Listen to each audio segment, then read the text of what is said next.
Bismillahirrahmanirrahim. Assalamualaikum warahmatullahi wabarakatuh. Halo teman-teman semuanya, perkenalkan nama saya Takiana Sairsyah. Saya berasal dari Universitas Aisyah Yogyakarta dari program studi Psikologi Angkatan 2020. Di video kali ini saya akan menjelaskan mengenai self-development dan juga personal leadership, yang dimana ini merupakan tugas dari mata kuliah Prophetic Leadership. Nah, teman-teman, membahas tentang kesuksesan dalam memimpin sesuatu, yaitu berasal dari diri kita sendiri. Bagaimana seseorang menjadi pemimpin pada sesuatu itu dilihat dari bagaimana dia bisa memimpin dirinya sendiri. Seperti ada sebuah ungkapan yang menyampaikan bahwasannya Anda dapat memimpin orang lain apabila Anda dapat memimpin diri Anda sendiri.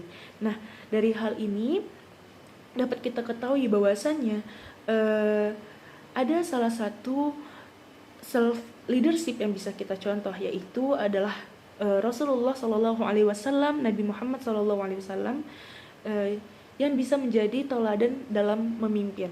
Dimana dari sejarah singkatnya, Rasulullah Shallallahu Alaihi Wasallam pada masa kecilnya, pada saat dia lahir, dia sudah terlahir dalam keadaan yatim. Dimana pada saat itu dia diberikan kepada ibu angkatnya atau ibu susuannya, yaitu Halimah, dan Halimah pun pernah berkata bahwasannya Nabi Muhammad SAW ini berbeda daripada anak-anak lainnya, dimana pada umur 9 bulan Nabi Muhammad ini sudah bisa berbicara dengan baik dan jelas. Dia tidak menyukai hal-hal yang kotor, dan pada umur 9 bulan itu Nabi Muhammad tidak suka menangis, tidak seperti anak-anak lainnya. Namun dia pernah menangis. Namun Nabi menangis tersebut hanya karena dia ditelanjangkan, atau dia berada pada keadaan telanjang dan dilihat oleh orang lain. Itu yang membuat Nabi menangis. Nah, dari kecil Nabi Muhammad SAW sudah melihatkan karakter dirinya bahwasanya ia suka merenung dan suka menyendiri dari orang lain. Nah, hal itu menjadi kebiasaan yang dibawa Nabi Muhammad SAW hingga dia dewasa. Dimana pada suatu ketika Nabi Muhammad dan teman-temannya pergi melihat suatu pertunjukan, teman-teman Nabi Muhammad ini melihat pertunjukan itu dengan sangat gembira, dengan sangat senang. Namun pada hal itu Nabi Muhammad SAW malah memilih untuk tertidur dengan pulas hingga acara itu selesai, dimana acara pertunjukan itu memiliki penonton yang sangat ramai, dan Nabi itu terbangun ketika keramaian tersebut sudah selesai, ketika pertunjukan tersebut sudah selesai. Nah, dari kisah ini dapat dilihat bahwasannya sejak Nabi kecil hingga dari Nabi kecil, Nabi itu sudah melihatkan adanya sesuatu yang berbeda dari dirinya, adanya sesuatu yang tidak dimiliki oleh orang lain, namun dia memilikinya. Nah, dari situlah bisa kita ambil salah satu contoh dari self leadership yang dimiliki oleh Nabi. Bukan hanya itu saja, pada saat remaja Nabi pernah hidup bersama pamannya Abu Thalib, di mana Nabi Muhammad SAW ini berusaha meringankan beban pamannya tersebut. Dia mencoba membantu pamannya untuk menggembala kambing dan membantu pamannya dalam perjalanan kehidupan pamannya.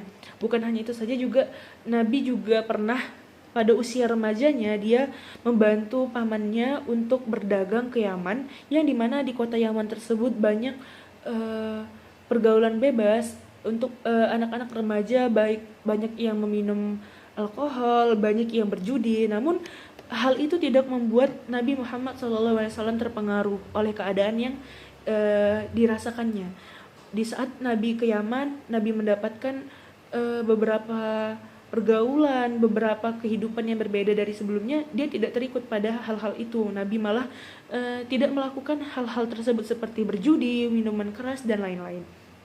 Nah, dari sini bisa kita lihat bahwasannya sejak kecil hingga dia dewasa, beliau ini, Nabi Muhammad SAW ini memiliki kepribadian yang berbeda dari orang lain, di mana dia bisa menempatkan dirinya pada sesuatu yang baik dan bisa mengendalikan dirinya untuk meninggalkan sesuatu yang buruk. Hal itulah yang membuat Nabi Muhammad SAW memiliki self leadership pada dirinya. Dari beberapa sejarah singkat tentang Nabi Muhammad SAW dapat kita ketahui bahwasanya disinilah perlunya kita memiliki kemampuan memimpin diri sendiri agar kita bisa memimpin orang lain.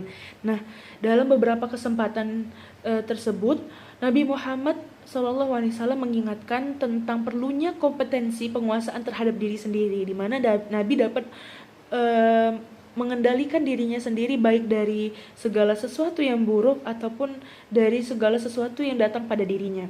Nah,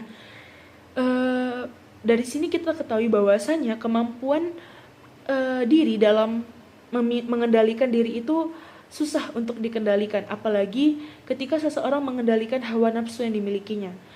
Nah, seperti ada seorang bijak berkata, setiap musuh yang Anda perlakukan dengan sopan akan menjadi kawan, namun kecuali nafsu itu sendiri. Semakin lunak Anda padanya, ia akan menjadi semakin melawan. Nah, dari sini pilihannya ada dua. Kita yang memimpin nafsu atau nafsu itu yang memimpin diri kita sendiri. Nah, kalau dari kita lihat bahwasannya kita bisa mengendalikan nafsu tersebut agar kita tidak terikut kepada sesuatu yang tidak baik. Namun kita bisa memilih kita mau mengendalikan nafsu tersebut atau kita dikendalikan oleh nafsu tersebut. Dalam mengendalikan nafsu tersebut, yaitu kemampuan kita dalam mengordinasikan niat, pikiran, serta apapun yang mau kita lakukan itu telah dianugerahkan oleh Tuhan dapat disalurkan sebagaimana mestinya. Namun, dari sinilah kepemimpinan itu terlihat yang ada pada diri kita. Apabila kita mampu seperti Rasulullah SAW mengendalikan nafsu pada diri kita sendiri, maka mungkin kita bisa untuk memimpin orang-orang lain agar bisa melakukan hal-hal baik dari apa yang kita pimpin, seperti itu. Jadi jika kita tidak bisa menahan hawa nafsu kita sendiri, maka kita juga tidak bisa memberikan contoh yang baik untuk orang lain.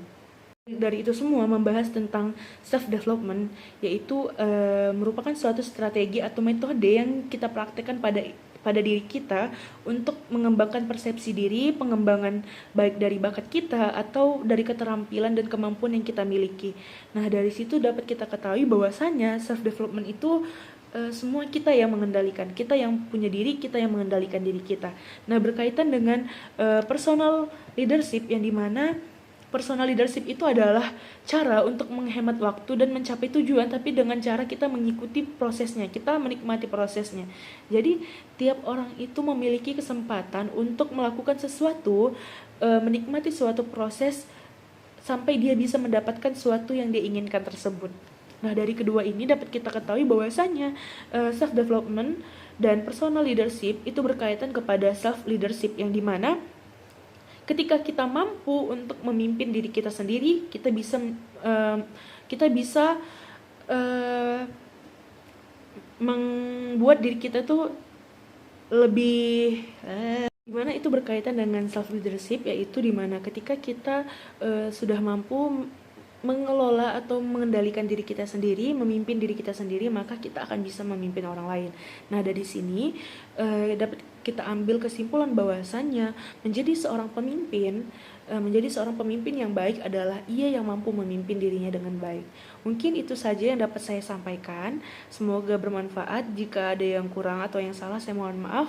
Kepada Allah saya mohon ampun. Assalamualaikum warahmatullahi wabarakatuh.